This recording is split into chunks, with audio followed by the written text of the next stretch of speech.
Eventually, Cheryl and the band made it out to the West Coast. However, within a few months of their arrival, the lack of work caused them to break up. With no job, no money, and no band, Cheryl took her agent's offer to live with him and his family. She stayed in California to pursue a career as a singer and an actress. The family welcomed her with open arms. Unfortunately, Hollywood's welcome was not so friendly, and doors were shut in her face. It was a time in Hollywood where, you know, you'd walk into a room, particularly going for a commercial for Max Factor or one of those things, and they wanted a blonde, and you would walk into a room and you would see 40, not 40 absolutely drop-dead, beautiful, blonde young women your age. And you think, am I crazy? What the heck am I doing here? Why am I doing this to myself? I'm never going to get a job. And just the stamina to stick with it is so tough. With her family thousands of miles away, Cheryl relied on her strength as well as her pride to get her through the difficult times. She never let us think that it was so bad that she was just going to give up. And if she had those feelings, I wasn't aware of them, but that's, you know, that strength that she has isn't anything that she likes to show, not even to people that she loves. Cheryl knew that we were making a living back home and trying to get ahead financially, and she never wanted to burden us with a lot of I would say she probably had a lot of disappointments and things that she never mentioned. In spite of her silence, Cheryl's longing for the comfort of her family was almost too much to bear. I was really getting homesick for my folks and my family and my sister and my brothers, and being around people that loved me and wanted me. Do you know what I mean? In a home way. And going out on these auditions and not getting work and being not wanted, constantly told, no, we don't want you, we don't want you, we don't want you, we don't want you. It's not like you don't want my painting. It's not like you don't like my song. We don't want you in front of our camera. We don't want you to sing our song. It's very personal as an actor. Just as Cheryl was about to give up on her dreams and move back to South Dakota, she got an opportunity to audition for the producers of a popular Saturday morning cartoon. After months of rejections as an actress, it was her talents as a singer that broke down the door to Hollywood. And I indeed got the part of Melody in Josie and the Pussycats, and that afforded me the opportunity. Really, it was like getting a series. I mean, it wasn't that much money as far as acting on a series, but as far as residuals, and that there was constant money coming in, and every time we went into the studio, I got paid, and every time they showed it, I got paid, and it was one of those things that just got me my own apartment. I got a little car of my own. Josie and the Pussycats. Cheryl's success with Josie and the Pussycats was the beginning of her career in Hollywood.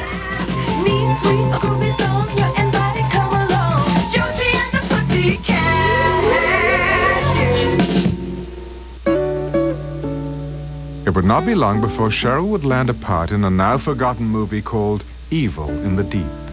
It was there that she met and co-starred with David Ladd. David, a film veteran since childhood and son of movie star Alan Ladd, was considered Hollywood royalty. It didn't take long for Cheryl and David to fall in love. By 1973, they were married. As focused as I was on having a career, always in my imaginings of who I would be as a grown-up, I was always married and I was somebody's mom. It was all part and parcel of who I was going to be. In 1975, one of Cheryl's dreams was realized. She gave birth to a baby girl, Jordan. Cheryl's life would never be the same again. It was a wonderful thing because it changed me, as it does with every woman. Every woman who has a child says it, you know. All of a sudden, the universe doesn't revolve around you anymore. All of a sudden, there's somebody on the planet that is actually more important to you than you. And it's quite a change in how you view the world and how you see yourself and how you go about your life and the choices you start to make. And And it was just wondrous, miraculous. With the birth of Jordan, CHERYL's childhood desire of having a family had been fulfilled. And soon her other dreams would come true as she ascended to the heights of an angel. CHERYL Ladd, an intimate portrait, will continue in a moment.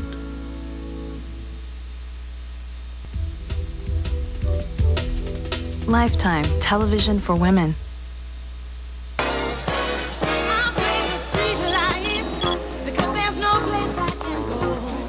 Verizon Wireless introduces Mobile Web, the wireless internet access you personalize on your computer, then use right over your phone.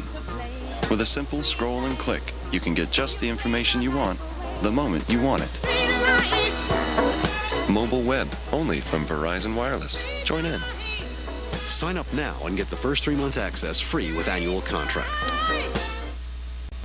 A woman's life hangs in the balance. It's a risk doing this under Jane Doe. It's a risk if I don't do it. What if she made the wrong choice? You put her in a coma? It was our only option. Strong Medicine, Sunday night at 9, only on Lifetime. I'm Michael York. We now return to CHERYL Ladd, an intimate portrait. It was 1976. Josie and the Pussycats had been cancelled 2 years earlier, and CHERYL's career was stalled. She was working, but mostly in B-movies, bit parts in television series, and lots of commercials. Just a quick flick turns skimpy lashes into super swoopers. Pure Magic Super Mascara is hypoallergenic. It's Fluttery Flattery by Max Factor. After one tube, look in the mirror. If you had yellowing stains, you should see whiter-looking teeth. It only takes one taste, one tube of new Ultra Bright. That year, the show that eventually would make CHERYL a star premiered. Charlie's Angels, starring Jacqueline Smith, Kate Jackson, and Farrah Fawcett Majors, was an immediate success. The ratings were huge. 59% of all people watching television at that hour were watching Charlie's Angels. I had no idea it would reach as many people, as many age groups from young to old. At that time, there was no cable, and the amount of people that were watching our show was amazing. When you think about it, it was sort of a first with 3 women as the lead in the series instead of 3 men. It wasn't Shakespeare, and it wasn't meant to be.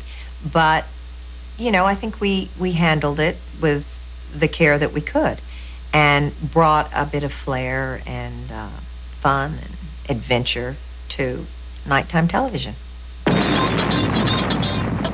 While America loved the Angels, it was Farrah Fawcett Majors who became the icon.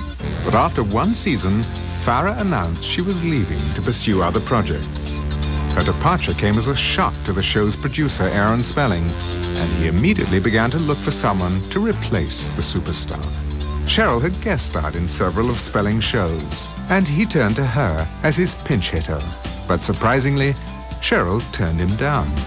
And Farrah was such a phenomenon. I thought, man, whoever does that show, what if people don't like her? It's like your everything you've done is just destroyed in one overnight moment. CHERYL's refusal to replace Farrah sent Aaron on a nationwide search for Charlie's newest angel.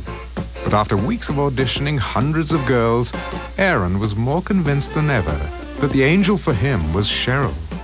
He called her to his office for a meeting. I said, you know what, if I could be funny. And he goes, well, why couldn't you be funny? I said, you mean I could be funny? And he said, yeah. He said, what if you were Jill's little sister? And I said, yeah, and I'm like the rookie, and I make all these mistakes, and I bungle it sometimes, and I get in these really, and I could be funny. And he goes, yeah, we could write that. That would be great. I said, I might be interested. Hi! Well, I'm here. It's me. Who? Chris Monroe. As in Chris Monroe, Jill Monroe's younger sister, pigtails embracing. You got it. You didn't tell me. I can't believe it. I must say she made the transition with grace and ease and success, and she was liked immediately. And I thought, how's she going to do this? The show has been going a year, and here she is, new on the scene, and everybody loved her immediately. When I went on the set the first day, I'll never forget it. You want people to like you, and you know you have hard work to do. Jacqueline and Kate, you know, they had a hit show. So it was important to them that it worked. Everyone had so much invested in it all. So I figured the only way to handle it was with humor. So I wore a t-shirt that said Farrah Fawcett Minor, because she was Farrah Fawcett Majors at the time. And I decided Farrah Fawcett Minor was exactly who I felt like, and that's what I would do. And I walked on the set, and everybody fell down laughing, and it just broke the ice great. Julie's told me so much about all of this, and she's always talking about Mr. Bosley. Oh. Well, what did she tell you about me? She said that you had eyes like Paul Newman and a smile like Robert Redford. I see that you've got your sister's peculiar sense of humor. It was that humor, combined with all-American good looks, that turned Cheryl into an overnight star. I mean, to this day, when people meet me and they're in their 30s, you know, say, oh, I played you, and, you know, I had these two girlfriends, and we, you know, everybody played Charlie's Angels all the time. I mean, yes, sometimes they were running around in their bikinis, you know, hiding their guns wherever. I don't know.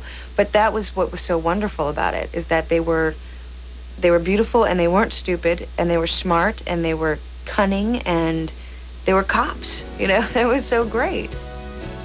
With the phenomenon of Charlie's Angels, Cheryl had achieved fame. But the reality was far different from the fantasy, and Cheryl found herself caught up in Hollywood's rush to capitalize on her fame. I found that I got a bit lost in how other people were deciding I should present myself and how that presentation should be, and I got a bit caught up in that, and it started to feel really uncomfortable. The posters and the bikinis and all of that, it just started to feel like a thing. I started losing Cheryl Jane Stoppel more, and I was becoming something I was letting other people make me. I was being weak and not fighting for, and because I think nobody gives you lessons in stardom, nobody gives you lessons in celebrity, and everybody else seems an expert, you know, at it, that you listen to them instead of listening to the truths that you really know, and all of a sudden you find yourself down the line being who? Who are you? Who is this? What do you really want? What do you really like? Who are you really? While Cheryl was trying to hold on to her identity, her marriage was slipping away. With the help of her family and friends, Cheryl made it through that tough time. But her marriage to David Ladd did not. In 1979, the two were divorced. It had been slowly changing and altering, and it was just a really bad time. Just so much pressure and so many distractions, and I was gone so much, and there's just so many elements involved in why, as I said, a really solid, strong marriage could have survived it. A marriage that had problems and little chinks in that armor and little cracks here or there, it just pulled it apart. I remember going to her room one night, and I must have been like 3 or 4 years old, and going to her room, and clearly she was destroyed inside, and got into bed with her, and we had a little bed picnic, and we ate cold chicken and mustard and pickles, and stayed up all night and watched movies together and sort of commiserated together, and it was really bonding for me, and it was the first time that I got to see sort of the vulnerable side of her. The difficult decision of divorce and the effect that it had on her daughter left Cheryl in tremendous pain.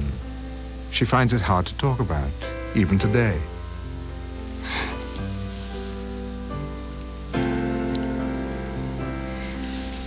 It was just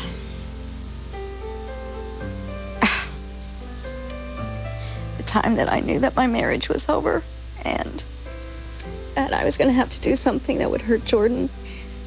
And I was the biggest star that I ever dreamed I could ever be, and all of that was happening at the same moment. It was very hard.